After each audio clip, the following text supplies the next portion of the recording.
Alors, on va aller au détroit d'Ormuz. On va aller au détroit d'Ormuz. Il y a un fameux syndicaliste.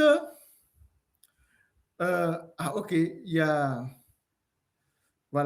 un fameux syndicaliste qui est venu dire qu'ils ont rencontré les autorités et on leur a dit qu'on va augmenter les prix du carburant parce que le détroit d'Ormuz est bloqué, les choses ne marchent plus, machin, et tout ça. Et le gouvernement va prendre toutes les dispositions pour augmenter, pour soulager les populations. Et depuis 3 semaines qu'ils ont augmenté les prix de carburant, il n'y a aucune disposition qui a été prise pour soulager aujourd'hui les populations. Alors, je vous parle, les péages sont toujours intacts. Les taxes, on continue de prélever les taxes. Rien n'a été fait pour pouvoir soulager les peines des populations. Et en ce moment précis, on découvre, nous avons dit ça ensemble ici, que le Togo n'achète plus du carburant, c'est pas dans les pays du Golfe, mais au Nigeria. Et il y a une information très intéressante que je veux partager avec vous. Vous savez, quand vous faites de l'investigation, vous avez des yeux partout. Et on va vous montrer une information très, très, très capitale tout à l'heure. Parce que je dis ceci, parce qu'on va en venir.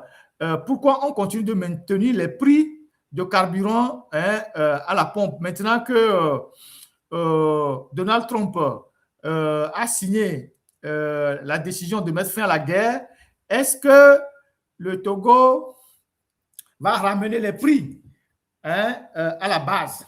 Alors, vous voyez cet article-là, c'est un article qui est sorti, c'était quand déjà le 19 juin, donc hier ou avant-hier, sur un des sites très importants au Nigeria, le 19 juin, et qui dit ceci, qui nous informe que le Nigeria, écoutez très bien, que le Nigeria importe son propre carburant face à l'essor des échanges commerciaux entre Dangote et Lomé.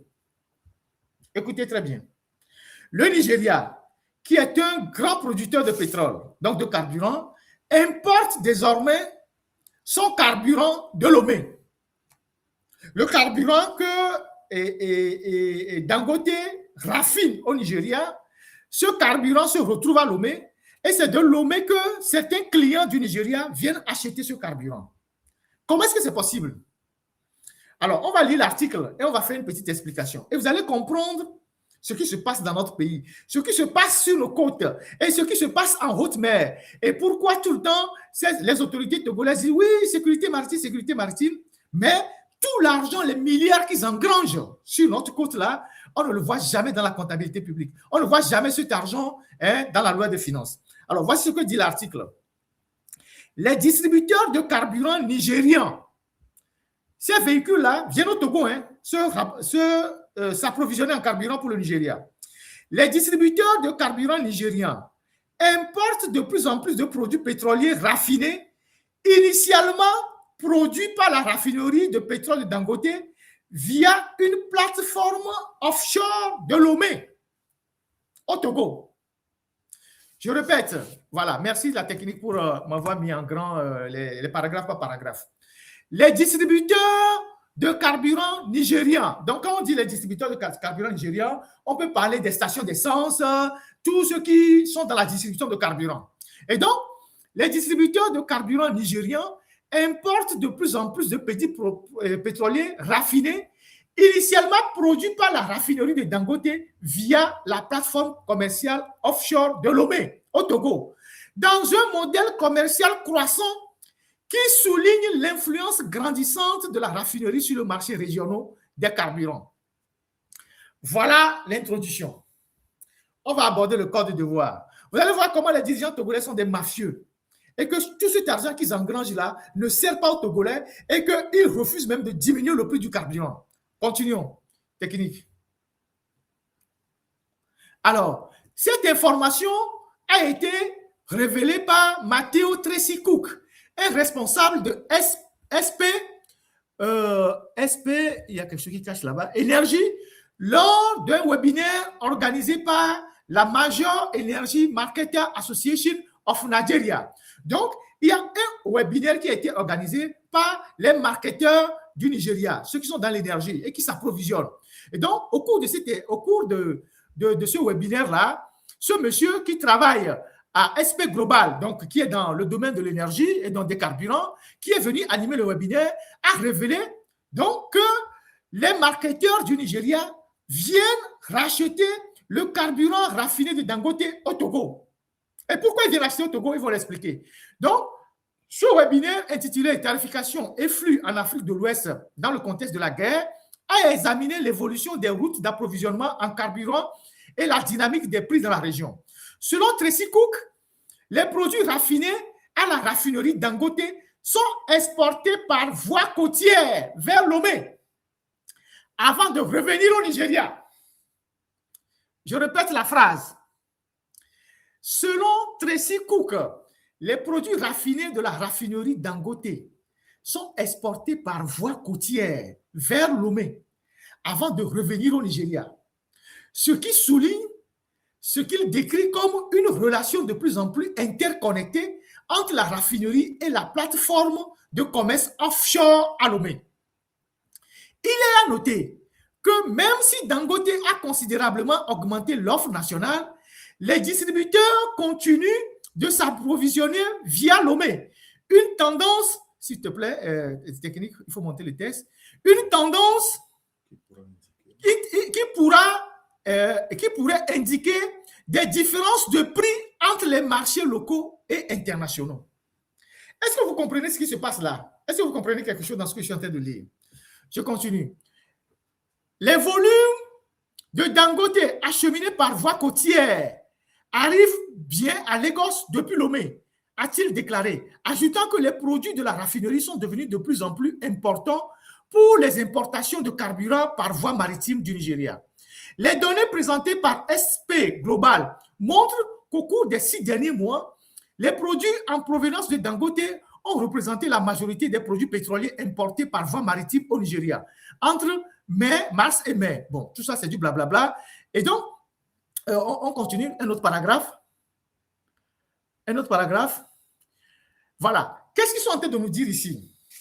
En fait, les distributeurs de produits pétroliers au Nigeria, quand ils vont à l'usine de Dangote, l'usine de raffinage, pour acheter le pétrole ou le carburant à l'usine au Nigeria, cela leur revient plus cher.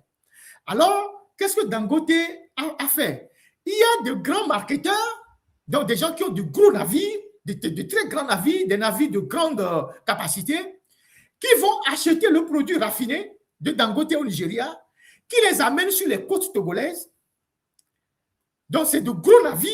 Donc, ça peut être des grands amateurs comme Vitol, comme Trafigura, qui vont acheter le produit au Nigeria, le produit raffiné, avec de gros tankers, des tankers de milliers de tout ça, et qui viennent mouiller les côtes togolaises. Parce que le Togo, ayant un port en eau profonde, il a la capacité d'accueillir des navires de cette capacité-là. Donc, à partir des côtes togolaises, là, ces navires remettent le carburant dans le circuit de STS, donc la société comment on appelle ça, de stockage de Lomé. Et les gens du Nigeria viennent avec les véhicules racheter ce carburant qui est moins cher. Parce que ceux qui prennent les tankers pour aller acheter, plus le volume d'achat est grand, plus Dangote leur fait de la réduction. Donc, ils ont un avantage en ramenant le carburant au Togo et de le revendre au Nigeria par la voie terrestre. Donc, les véhicules des distributeurs de carburant du Nigeria viennent à Lomé chercher ce carburant au niveau de la société de stockage qui est au niveau de Simtogo, en face de Simtogo. Alors, la STCE, voilà, STE. Alors, la question qu'on doit se poser, cette transaction, elle profite à qui? D'abord, si des grands armateurs vont chercher le carburant moins cher au Nigeria et qui viennent le revendre très moins cher sur nos côtes, pourquoi ça n'agit pas sur les prix de carburant au Togo? Ça veut dire que le Togo achète aussi ses carburants là-bas. Donc, le carburant devait être moins cher. Mais au-delà de ça, cette transaction-là, ce business-là qui se passe sur nos côtes-là, l'argent va où? On ne retrouve pas les recettes dans la comptabilité publique. On ne retrouve pas les recettes dans la loi de finances. Donc, ce business que le régime togolais fait avec Dangote, qui fait venir de grands navires avec les carburants sur les côtes togolaises, qui le revendent aux amateurs du Nigeria, l'argent va où? Les bénéfices de ce business va où?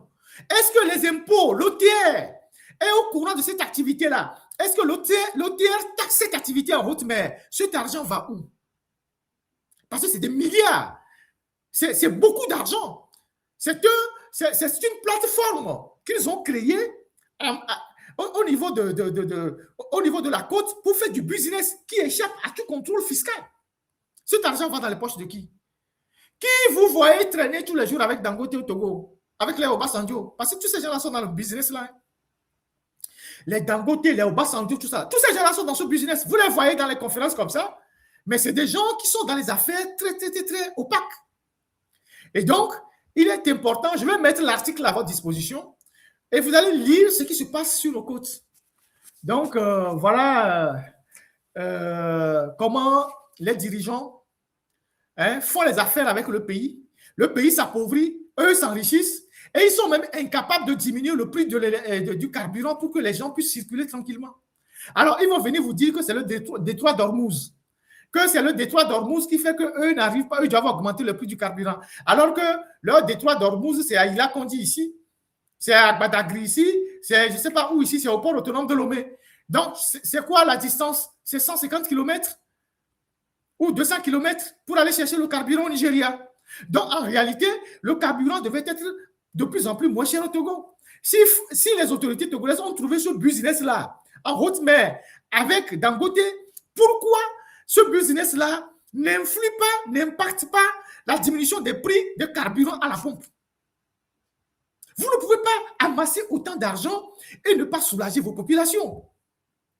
Je vais mettre ce truc-là, je vais mettre ça, comment appelle-t-on, à votre disposition, cet article-là, et vous allez lire et comprendre le phénomène qui se passe. Il y a des gens qui sont dans le pétrole, ils me diront qu'est-ce qu'ils en pensent.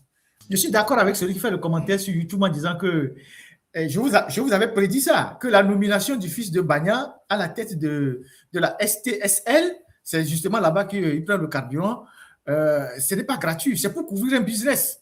Vous voyez, et c'est l'œil de fort en réalité. La nomination de Michel Bagna à la tête de STSL, j'étais convaincu que c'était pour couvrir un business sulfureux, mafieux, opaque, dont les intérêts sont énormes. Et donc, là, les informations commencent par sortir. Vous voyez? Et donc, voilà ce qui se passe au Togo. Et ça ne profite même pas à la population. Et comme je le disais tantôt, la pauvreté qui s'installe au Togo dans tous les secteurs, parce que justement, Dieu ne peut pas nous avoir dotés d'autant de richesses naturelles et que nous en soyons là aujourd'hui à souffrir et que les enfants de la République vont partir au Nigeria, vont partir en Côte d'Ivoire dans les mines pour chercher de quoi vivre. Les phosphates seuls, si on gère bien les phosphates, on ajoute le port, il y a suffisamment d'argent au Togo pour augmenter les salaires, pour augmenter la pension des militaires, augmenter la paye des militaires, les salaires des militaires, les salaires des civils, des fonctionnaires. Si ces richesses étaient bien gérées, les phosphates, hier on en parlait encore dans le live de Milaway Djitri, en 2024, selon l'Observatoire de la complexité économique, je vous avais parlé de cet observatoire ici, en 2024, le Togo a engrangé 205 milliards sur la vente des phosphates. 205 milliards. Ça, c'est ce qui a été déclaré. Parce que, vous savez, il y a des rapports par les institutions multilatérales et tout ça. Donc, si vous cherchez les rapports, vous pouvez les trouver facilement, soit la CNUSED, soit l'Observatoire de la complexité économique, soit la BAD, soit le FMI, la Banque mondiale. Donc, il y a tellement de rapports. Notre problème au Togo, c'est qu'on ne lit pas, on est paresseux, on ne fouille pas, on ne recherche pas. On ne connaît pas les méthodes pour aller chercher les rapports. Donc, selon l'Observatoire de la complexité économique, en 2024, le Togo a engrangé 205 milliards sur la vente des phosphates. Parce que nous sommes à une période de boom phosphatier. Mais on n'a pas vu les traces de cet argent. Et les premiers acheteurs du phosphate togolais, c'est d'abord l'Inde, ensuite l'Australie, la Nouvelle-Zélande, la Corée du Sud et l'Afrique du Sud. C'est les 5 pays au top qui achètent le phosphate togolais. Et donc, si en 2024, on a vendu, en 2024, on a vendu jusqu'à 205 milliards. 205 milliards. Et en 2025, peut-être pareil ou un peu plus, parce qu'aujourd'hui, la production va jusqu'à 1 600 000 tonnes de phosphate. Si on enlève les charges, on enlève les charges, on enlève les charges de la SNPT. Donc, et les investissements, je ne pense pas que les charges et les investissements de la SNPT peuvent coûter 100 milliards par an. Je ne crois pas. Parce qu'il y a des investissements qui sont immobilisés sur des années. Par exemple, les grosses machines, un certain nombre d'infrastructures qui sont immobilisées sur 20 ans, 30 ans, 40 ans. Donc, disons qu'au minimum, chaque année, on vend 200 milliards de phosphates, sans compter les phosphates qui ne sont pas répertoriés. 200 milliards. Et que dans les 200 milliards, on décide de mettre 100 milliards dans les caisses de l'État pour développer les villes, les localités, donner des bourses aux étudiants. Si chaque année, on met 100 milliards dans les caisses de l'État, on dit chaque région du Togo a 10 milliards pour faire les routes. La région des Savanes, 10 milliards. La région de la Kara, 10 milliards. La région des Plateaux, 10 milliards. La région maritime, 10 milliards. Pour faire les assainissements, les routes, chaque année, à moins de 4 ou 5 ans, nos villes vont changer. Donc, les 200 milliards là, les plus de 200 milliards, on ne sait pas où ça atterrit. On ne sait pas où ça va. Ça, c'est seulement les phosphates. C'est des rapports qui sont là que vous pouvez lire. C'est juste des phosphates. Donc, il y a quelqu'un au Togo avec ses amis israéliens qui vendent les phosphates et qui font disparaître l'argent.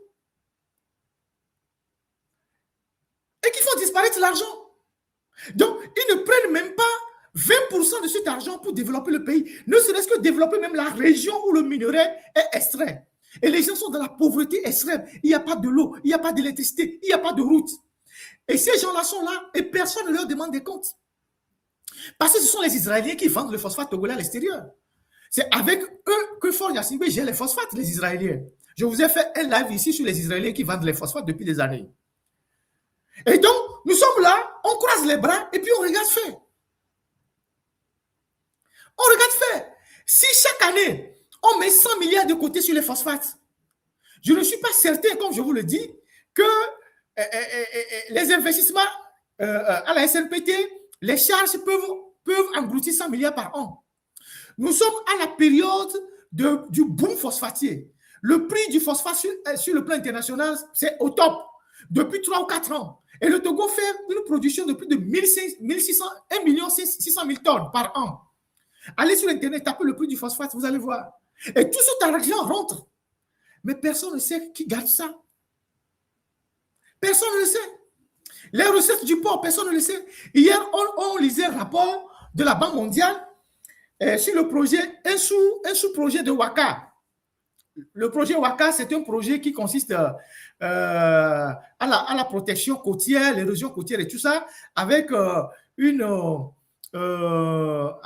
déclinaison pour aider les pêcheurs qui sont souvent victimes de l'érosion côtière, accompagner les pêcheurs, les coopératives de pêcheurs et tout ça. Et vous savez ce qu'on découvre dans ce rapport de la Banque mondiale qui est sorti il y a un mois. Le rapport a été publié le 18 mai. Vous savez ce qu'il y a dans le rapport?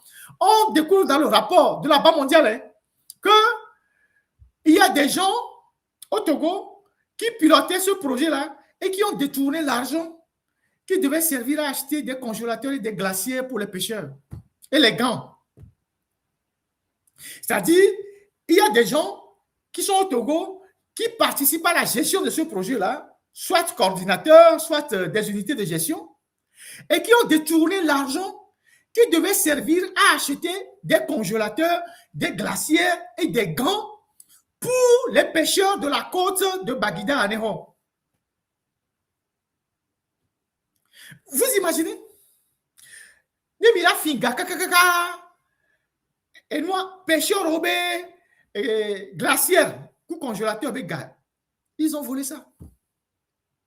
C'est un projet qui dépend directement du ministère de l'Environnement. Ces gens-là, on ne va pas les arrêter. Demain, vous allez retrouver le même coordinateur sur un autre projet. C'est dans le rapport de la Banque mondiale. Vous voulez, je mets ce rapport à votre disposition. C'est un rapport qui est sorti le 18 mai. Je pense bien, 2026.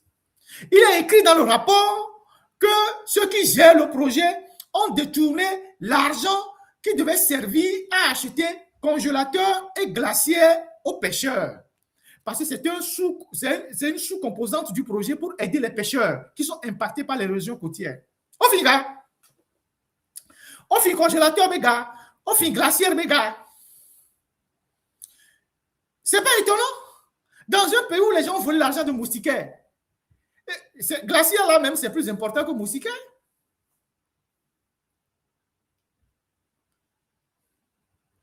Et comme personne ne lit ces rapports, comme nous ne lisons pas souvent, ces rapports passent inaperçus. Hier, on en a longuement parlé chez... je salue Mila Ouediti au passage, et tous ceux qui étaient dans le live hier, Jeanne Junior et tout ça, David et tous les autres, Romaric et tout ça. On a décortiqué tout ça hier. Le rapport est là, je peux le mettre à la disposition de tout le monde. C'est écrit blanc sur noir. Mais au fin glaciaire, mes gars, au fin congélateur, mes gars, au fin gants, mes gars. Cet argent-là était destiné aux pêcheurs pour améliorer leurs conditions. Et vous trouvez que c'est normal?